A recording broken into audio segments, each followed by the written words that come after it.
Let's talk about a character that does not change within a story versus a character that does change within a story. I'll take a hypothetical. Let's say we have a female. She's 30 years old. She lives at home with her parents. She's a bartender. She makes great money and meets many interesting people, but her character does not evolve or change in any way. Well, let's say that her change needs to be, let's make it a personal story. Let's say that she doesn't have love.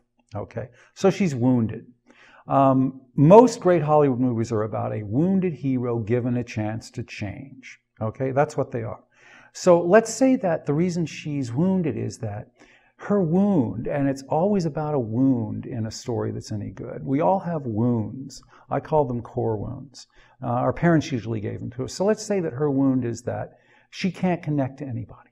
Okay, she can't be intimate with anybody. She just doesn't feel it. So she's a bartender, so really she doesn't have to ever have intimate relationships. She just has lots of relationships with the people at the bar. But they never go any further than that. Okay, if she has any intimacy at all, well, she doesn't, and she's not intimate with her family either. Okay, so what's going to change her? What's going to make her change? Well, you have people who are going to tear her wound wider open. Let's say that that's the owner of the bar who doesn't want her to change at all, loves the way she is, and tells her now, though, that, hey, we're changing our bar. Our bar is going to become a coffee house, and it's going to be really important that you talk to the people who come in. That's going to be, as a barista, I want you to really establish friendships, and it's all about that. And by the way, here comes someone who's a consultant who's going to help you change and be more friendly and also more intimate with the clients. Well, she really will hate that. She'll hate that. She'll want to quit, but she can't quit. She makes so much money doing this. So then you're going to have also a person on the other side. You're going to have let's call her an impact character who's a relative, who says to her, hey, your sister's getting married. And I'm making this a personal story. Your sister's getting married, and your sister wants you to come to the wedding, and she also wants you to help me make this card up that it's a whole family and everybody's in it. And our heroine resists that too. No, I don't want to do that at all. I don't want to be involved in the family. I don't even know these people. So right there you have this personal setup where you have a girl with a core wound who's, I can't be intimate. And you have her put in a position where she's going to be forced to have to be intimate, or she's going to wind up in a tragedy. And then you give a villain into the story. And the villain is a guy who is just as disconnected from people as she is. And he tells her, you know what, let's just have sex, nothing else, no intimacy at all. And she says, great, that's fantastic. Oh, I finally found the person of my dreams. But as we get into the second act, she begins to fall in love with this guy.